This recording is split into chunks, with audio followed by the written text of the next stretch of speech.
नमस्कार, रात के 10 बज रहे हैं। 24 घंटे 24 रिपोर्टर के साथ हाजिर हूं मैं रुमाना इसार खान। 30 मिनट में हम आपको दिन की हर बड़ी खबर दिखाएंगे। शुरुआत शो की 4 बड़ी खबरों से। हमारे साथ होंगे एबीपी न्यूज संवाददाता प्रकाश कुमार बताएंगे अमित शाह के विवादास्पद बोल। कहा बिहार में बीजेपी हारी तो पाकिस्तान में पटाखे जलेंगे। हमारे साथ होंगे एबीपी न्यूज संवाददाता उमेश कुमावत के साथ देखेंगे देश के माहौल के खिलाफ वैज्ञानिक पीएम भार्गव भी लौटाएंगे पद्म सम्मान। 50 इतिहासकार भी विरोध में आए। हमारे साथ होंगे एबीपी न्यूज संवाददाता जितेंद्र दीक्षित के साथ देखेंगे इंडोनेशिया में अंडरवर्ल्ड डॉन छोटा राजन को जान का डर है, भारत सरकार को चिट्ठी लिखी है। और हमारे साथ एबीपी न्यूज संवाददाता कौशल लखोटिया होंगे। कौशल लखोटिया हमें बताएंगे चीन में 1 बच्चे की योजना खत्म करने का ऐलान, अब परिवार पैदा कर सकेंगे 2 बच्चे। तो शुरुआत दिन की सबसे बड़ी खबर से।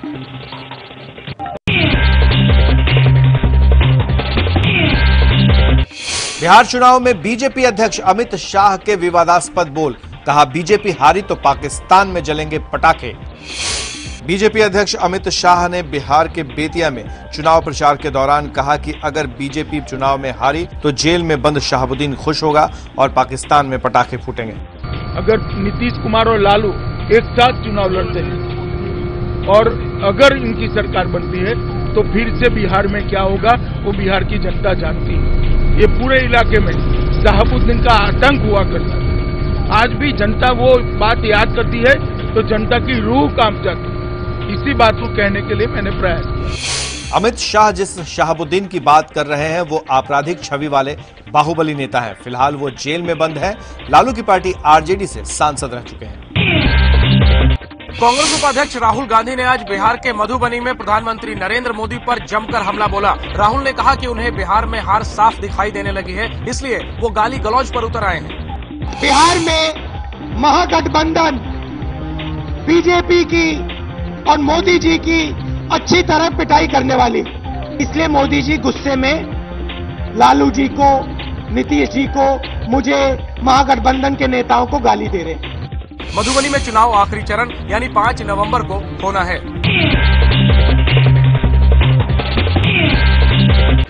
साहित्यकारों और फिल्मकारों के बाद अब मोदी सरकार को एक और झटका। पहली बार देश में किसी वैज्ञानिक ने सरकार से मिला सम्मान लौटाने का ऐलान किया है। Centre for cellular and molecular biology के संस्थापक और मशहूर वैज्ञानिक पीएम भार्गव ने देश के माहौल के खिलाफ सरकार को पद्म भूषण सम्मान लौटाने का ऐलान किया है।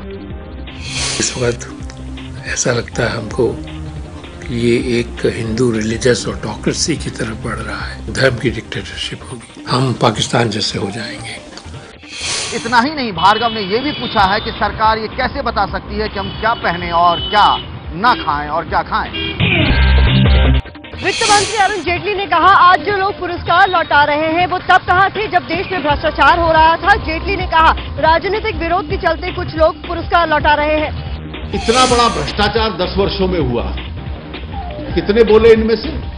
जब लाखों करोड़ रुपए के घोटाले हो रहे थे तो तब अंतरात्मा की आवाज बहुत लोगों की नहीं बोली गया। जेटली ने कहा देश में ऐसा कोई माहौल नहीं है जिसमें किसी घटना में केंद्र सरकार की जिम्मेवारी हो। किसी राज्य में हुई दुर्भाग्यपूर्ण घटना निंदनीय है। साहित्यकारों, कलाकारों और वैज्ञानिकों के बाद 50 से ज्यादा इतिहासकारों ने भी प्रधानमंत्री नरेंद्र मोदी के खिलाफ संयुक्त बयान जारी कर हाल की घटनाओं पर चिंता जताई है। जिन साहित्यकारों ने मौजूदा माहौल पर चिंता जताते हुए एक संयुक्त बयान जारी किया है उनमें रोमिला थापर, मृदुला मुखर्जी और इरफान हबीब भी शामिल हैं। प्राइम मिनिस्टर कहते हैं कि दलितों के रिजर्वेशन मुसलमानों को देने की कोशिश है। इस किस्म के जो बयानात हैं वो जब निकलते हैं तो जाहिर है कि ये ज़रूरी हो गया कि इतिहासकार भी इन बयानों के खिलाफ अपनी आवाज़ उठाएं। बुद्धिजीवियों की हत्या के बाद देश के बिगड़ते माहौल पर बहस शुरू हुई थी। इसके बाद गोमांस के विवाद में अखलाक की हत्या के बाद विरोध और बढ़ गया था। फिल्मकारों के पुरस्कार लौटाने के मामले में बॉलीवुड साहित्यकारों की तरह 2 खेमों में बंटता दिख रहा है। फिल्म अभिनेता अनुपम खेर ने पुरस्कार लौटाने वाले फिल्मकारों को पीएम मोदी का विरोधी करार दिया है। बॉलीवुड के जाने माने कलाकार अनुपम खेर ने कहा, इस अवार्ड वापसी गैंग ने सरकार ही नहीं बल्कि जूरी के अध्यक्ष और दर्शकों का अपमान किया है, जिन्होंने उनकी फिल्में देखी। फिल्मकार अशोक पंडित ने भी कहा कि मोदी को पीएम नहीं बनने देने के लिए अभियान चलाने वाले बुद्धिजीवियों का गैंग अवार्ड लौटा रहा है, लेकिन मशहूर अभिनेता रजा मुराद ने कहा है कि वो अवार्ड लौटाने वाले फिल्मकारों के साथ हैं। पुणे के एफटीआई के चेयरमैन पद पर गजेंद्र चौहान की नियुक्ति और देश के बिगड़ते माहौल के विरोध में कई फिल्मकार राष्ट्रीय पुरस्कार लौटाने का ऐलान कर चुके हैं। इंडोनेशिया में अंडरवर्ल्ड डॉन छोटा राजन को जान का डर, भारत सरकार को लिखी चिट्ठी। छोटा राजन ने बाली पुलिस के हाथ भारत सरकार को चिट्ठी भेजी है। राजन ने लिखा है कि बाली में सुरक्षा व्यवस्था ठीक नहीं है, इसलिए उसकी जान को खतरा है। राजन ने ये भी लिखा है कि उसकी सेहत का भी ख्याल नहीं रखा जा रहा, किडनी के साथ हार्ट की समस्या भी हुई।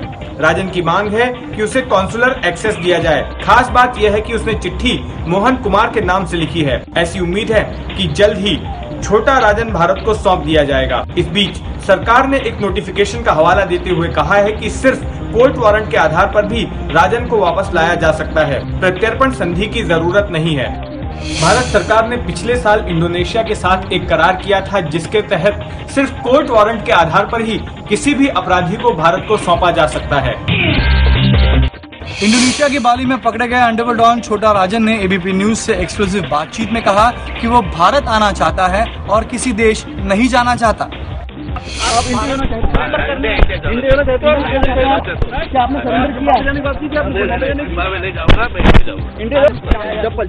सरेंडर किया?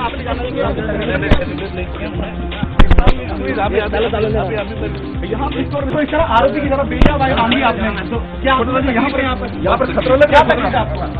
किस तरह की तकलीफ है आपको? छोटा राजन ने फिर कहा है कि उसे कोई डर नहीं है और उसे जो तकलीफ है उस पर वो बाद में बात करेगा। अंडरवर्ल्ड छोटा राजन को बाली पुलिस के मुख्यालय के इसी लॉकअप में रखा गया है। आज करीब उससे 4 से 5 घंटे तक पूछताछ हुई। यहाँ की जो क्रिमिनल यूनिट है वहाँ पर छोटा राजन को ले जाया गया था और नारकोटिक्स के जो कैदी हैं उनसे इंट्रोगेट करने के लिए एक अलग से रूम है, वहाँ पर ले जाकर छोटा राजन से पूछताछ की गई थी। छोटा राजन को पकड़े हुए 5 दिन होने को आए हैं और उसका लोकेशन ये पता चल गया है कि वो बाली में किस जगह पर रखा गया है। छोटा राजन के दुश्मन दाऊद इब्राहिम की गैंग, उनको भी ये लोकेशन पता है। तो ऐसे में जाहिर तौर पर छोटा राजन को जहां पर रखा गया है और अगर उसे जल्द से जल्द भारत वापस नहीं लाया जा सकता तो जाहिर तौर पर उसकी जान को खतरा रहेगा ही।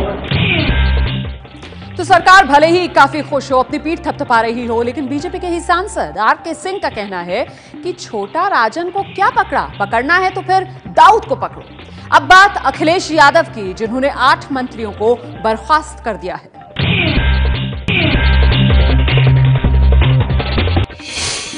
उत्तर प्रदेश के मुख्यमंत्री अखिलेश यादव ने अपने मंत्रिमंडल से 8 मंत्रियों को बर्खास्त किया और 9 मंत्रियों के विभाग भी छीने गए। अखिलेश सरकार से जिन मंत्रियों को बाहर किया गया है उनमें 5 कैबिनेट और 3 राज्य मंत्री शामिल हैं। जिन मंत्रियों को हटाया गया है उनमें कैबिनेट मंत्री राजा महेंद्र, अरिदमन सिंह, अंबिका चौधरी, नारद राय शामिल हैं। राजा भैया सहित 9 मंत्रियों से उनका विभाग छीनकर उन्हें बिना मंत्रालय के ही मंत्री बनाए रखा गया है। 31 अक्टूबर को अखिलेश यादव अपनी कैबिनेट में नए मंत्रियों को शामिल करेंगे। पिछले कुछ महीनों से कई मंत्रियों के कामकाज से मुलायम सिंह यादव नाराज बताए जा रहे थे। उत्तर प्रदेश में 2017 में विधानसभा के चुनाव होने हैं।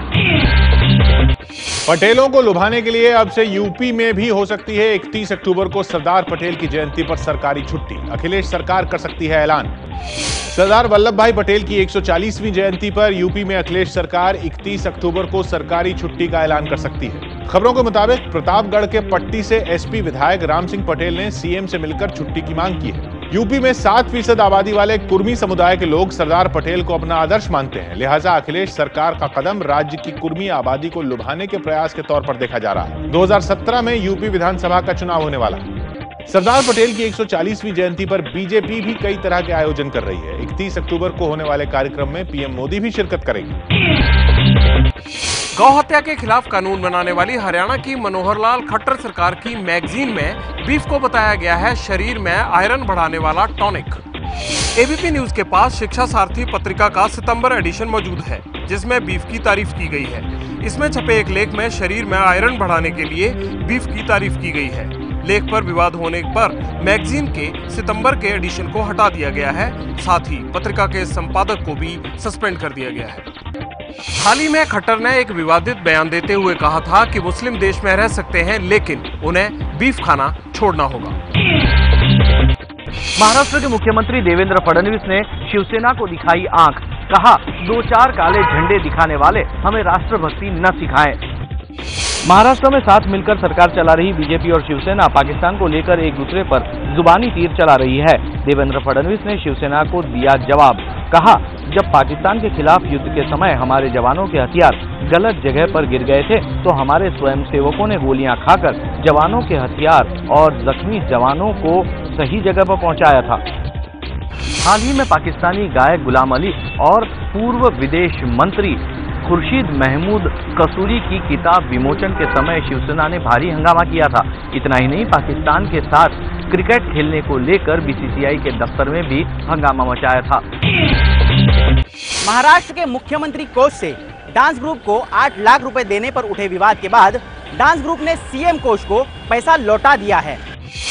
महाराष्ट्र सचिवालय जिमखाना को 8 लाख रुपए की रकम डांस ग्रुप को बैंकॉक जाने के लिए दी गई थी। सरकार का कहना था कि सीएम फंड से 25% राशि सांस्कृतिक गतिविधियों के लिए दी जा सकती है और इसमें कुछ गलत नहीं है। लेकिन सरकार से पूछा जाने लगा कि जिस राज्य की सरकार के पास सूखे से जान दे रहे किसानों की मदद के लिए पैसे नहीं है, वो डांस ग्रुप को विदेश भेजने के लिए पैसे क्यों बर्बाद कर रहा है।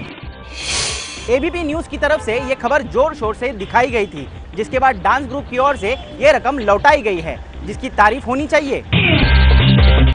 अब दिल्ली में चौटाला के पैरोल पर हुई टक्कर। दिल्ली के मुख्यमंत्री अरविंद केजरीवाल ने गृह मंत्रालय को चिट्ठी लिखकर उपराज्यपाल पर पैरोल देने के लिए दबाव डालने का आरोप लगाया। दिल्ली के सीएम अरविंद केजरीवाल ने गृह मंत्रालय को यह चिट्ठी लिखी है, जिसमें उन्होंने हरियाणा के पूर्व सीएम ओम प्रकाश चौटाला को पैरोल देने के लिए उपराज्यपाल नजीब जंग की तरफ से पैरवी किए जाने पर सवाल उठाए हैं। जेल से कुछ दिनों की छुट्टी मांगने को पैरोल कहते हैं। चौटाला दिल्ली की तिहाड़ जेल में 10 साल की जेल काट रहे हैं। उन्हें हरियाणा के शिक्षक भर्ती घोटाले में दोषी पाया गया था। उपराज्यपाल नजीब जंग ने पहले केजरीवाल सरकार ने पूछा था कि क्या चौटाला को पैरोल दी जा सकती है, लेकिन उन्होंने मना कर दिया था। केजरीवाल पूछ रहे हैं कि उपराज्यपाल किस दबाव में भ्रष्टाचार के आरोपी को पैरोल देने की वकालत कर रहे हैं। अफ्रीकी देशों के सम्मेलन के आखिरी दिन प्रधानमंत्री मोदी ने अफ्रीकी देशों को 10 बिलियन यूएस डॉलर्स यानी करीब 63,000 करोड़ रुपयों से भी ज्यादा के कर्ज का ऐलान किया। दिल्ली में हुए सम्मेलन में 54 देशों के प्रमुख शामिल हुए। प्रधानमंत्री मोदी ने आज आखिरी दिन भाषण देते हुए कहा कि सूरज जब ढलता है तो भारत और अफ्रीका के करोड़ों घर अंधेरे में डूब जाते हैं। हम लोगों की जिंदगी में रोशनी लाना चाहते हैं और इसके लिए भारत अफ्रीकी देशों के लिए 10 बिलियन डॉलर का कर्ज देगा। इस मौके पर प्रधानमंत्री नरेंद्र मोदी ने संयुक्त राष्ट्र की सुरक्षा परिषद में भारत के लिए स्थायी सदस्यता की मांग एक बार फिर मुखर तरीके से उठाई। मुंबई से सटे मीरा रोड इलाके में फेसबुक पर मिले गंदे कमेंट से परेशान 10वीं क्लास में पढ़ने वाली छात्रा ने की खुदकुशी।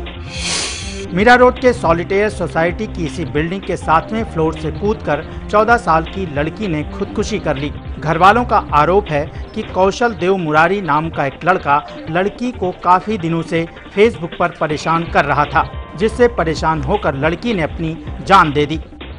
पुलिस ने कौशल को गिरफ्तार कर लड़की का मोबाइल और लैपटॉप फॉरेंसिक जांच के लिए भेज दिया है। दिल्ली समेत पूरे उत्तर भारत में मौसम ने ली करवट। पहाड़ों में हुई बर्फबारी से ठंड ने दी दस्तक। श्रीनगर में 2-3 दिन पहले हुई बर्फबारी का असर मैदानी इलाकों में भी दिखाई देने लगा है। उत्तर भारत के कई शहरों में बारिश के बाद मौसम का पारा गिर गया है। इलाहाबाद में पिछले 2 दिन से बारिश हो रही है। राजधानी दिल्ली में भी ठंड शुरू हो गई है। यहाँ आज सुबह का तापमान 16 डिग्री सेल्सियस रिकॉर्ड किया गया। दिल्ली में कल शाम से तेज हवाएं चल रही हैं और हल्की बूंदाबांदी भी हुई।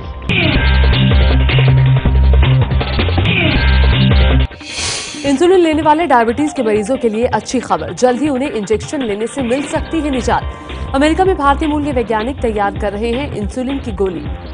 शरीर में जब पेनक्रियाज से इंसुलिन निकलना बंद हो जाता है तो शरीर की शुगर को तोड़ना मुश्किल हो जाता है। इससे शरीर को ताकत नहीं मिलती और ब्लड में शुगर का लेवल बढ़ जाता है, जिसे डायबिटीज कहते हैं। इसके मरीज इंसुलिन का इंजेक्शन लेते हैं, जिसके कई साइड इफेक्ट्स भी होते हैं। इंसुलिन को अब तक गोली के तौर पर लेना मुमकिन नहीं था, क्योंकि इस गोली के पेट में जाते ही खाने को पचाने वाले रस इसे प्रोटीन में कन्वर्ट कर देते हैं। लेकिन अब अमेरिका के कैलिफोर्निया यूनिवर्सिटी के भारतीय मूल के डॉक्टरों समीर मित्रगोत्री और अमृता बनर्जी ने एक ऐसा कैप्सूल तैयार किया है जिसमें इंसुलिन की गोलियां रहती है। इसे निगलते ही कैप्सूल गल जाता है और इंसुलिन की गोलियां पाउच के जरिए आंतों से चिपक जाती है। इन गोलियों से इंसुलिन धीरे धीरे ब्लड में जाता है और इससे मरीज का ब्लड शुगर सामान्य हो जाता है।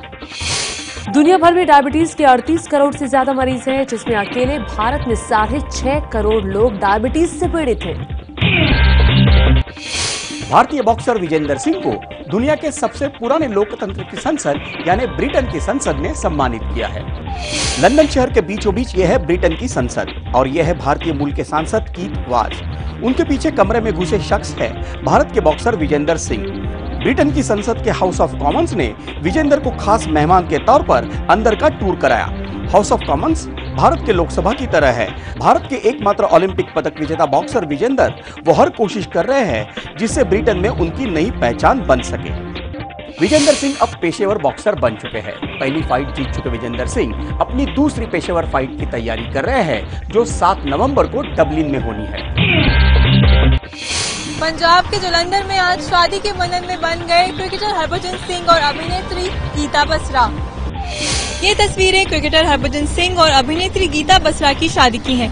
शादी का समारोह जलंधर के गुरुद्वारे में हुआ। शादी के बाद क्लब कबाना में पार्टी हुई। 1 नवंबर को दिल्ली के होटल ताज में हरभजन और गीता का ग्रैंड रिसेप्शन होगा, जिसमें कई बड़ी हस्तियां भी शामिल होंगी। हरभजन की शादी में शामिल होने के लिए पूर्व क्रिकेटर सचिन और नीता अंबानी भी जलंधर पहुंचे हैं।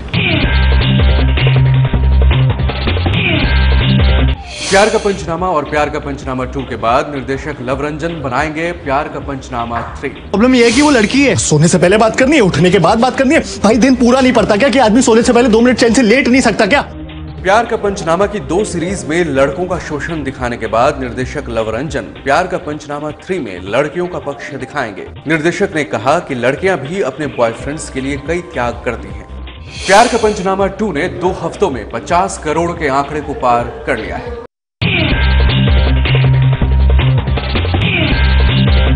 चीन ने खत्म की दशकों पुरानी एक बच्चा पैदा करने वाली नीति। अब 2 बच्चे पैदा कर सकेंगे चीनी दंपति। चीन की कम्युनिस्ट पार्टी की सरकार ने ऐतिहासिक फैसला लेते हुए एक बच्चा पैदा करने वाली नीति को खत्म करने का ऐलान किया है। एक बच्चा पैदा करने वाली नीति को 1979 में लागू किया गया था, जिसके बाद से पूरे चीन में ये नीति सख्ती से लागू थी। हालांकि पहली संतान के बेटी होने पर दूसरी संतान की अनुमति थी। पारिवारिक मामले में दखल देने वाली इस नीति का लंबे समय से विरोध भी हो रहा था। चीन इस समय दुनिया का सबसे ज्यादा आबादी वाला देश है। चीन ने ये फैसला नई पीढ़ी और पुरानी पीढ़ी के बीच लगातार बढ़ रहे उम्र के फासले को कम करने के लिए किया है। पेट्रोल सप्लाई पर लगातार गहराते संकट के बाद नेपाल ने चीन से मिलाया हाथ। अब नेपाल चीन से लेगा पेट्रोल और डीजल। नेपाल ने चीन के साथ पेट्रोल आयात करने का करार किया है। शुरुआत में चीन नेपाल को 1000 टन ईंधन की सप्लाई करेगा। इससे पहले नेपाल में ईंधन की सप्लाई भारत से होती थी, लेकिन नया संविधान लागू होने के बाद और मधेशी समुदाय के हिंसक आंदोलन के बाद भारत की तरफ से सप्लाई रुक गई थी। भारत के मुताबिक ट्रक चालक असुरक्षा के चलते नेपाल की सीमा में दाखिल नहीं हो रहे हैं, लेकिन नेपाल भारत पर जानबूझकर सप्लाई रोकने का आरोप लगाता रहा है। नेपाल और भारत के बीच रिश्तों में बढ़ रही खटास के बाद चीन नेपाल में अपना प्रभाव बढ़ाना चाहता है, जो भारत के लिए चिंता की बात है।